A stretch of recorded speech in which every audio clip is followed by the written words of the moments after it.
We're closely allied with terrorists like Al-Qaeda in an endless quest to destroy Arab civilizations throughout the Middle East.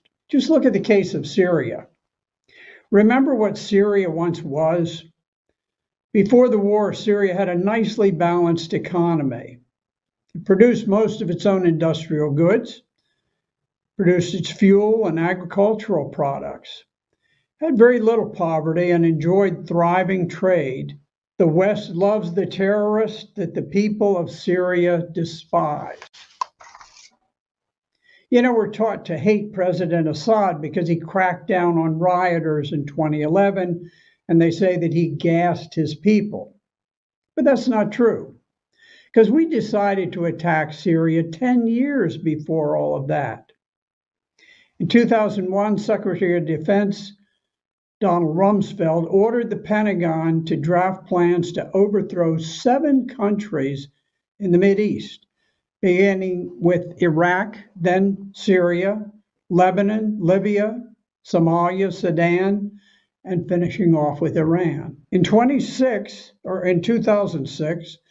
the U.S. Embassy in Damascus drew up detailed plans to destabilize and overthrow Syria. Specific plans to destabilize and overthrow Syria, and that was long before any demonstrations had ever occurred in Syria, and yet we claim them as the reason that we opposed President Assad. In 2011, also during the Arab Spring, the highly secretive Central Intelligence Agency Special Activities Center sent paramilitary teams into the sovereign territory of Syria to identify, train, equip, and lead terrorists to overthrow the Syrian government. In 2013, Barack Obama formalized this long-standing support for anti-Syrian terrorists by secretly authorizing CIA Program Timber Sycamore. Under Program Timber Sycamore, the CIA's Special Operations Division trained, armed, and paid thousands of terrorists to fight against Syria. Those armies totally under our control.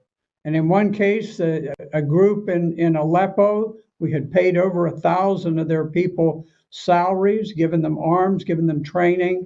And it wasn't until they kidnapped a small Palestinian boy who was being treated in a hospital. They kidnapped him, they took him to the central square in Aleppo. And in order to terrorize the people into not fleeing Aleppo, which was being cordoned off by Syrian troops, they took him to the center in a pickup truck. They grabbed the little boy by the hair. They took a knife and they slashed his head off. And then they paraded it. They held it up and waved it in front of the crowd as a warning. Don't escape from Aleppo. We paid the salaries of every man who held that boy's head aloft. We gave them their weapons. We gave them their truck. We gave them everything that they needed.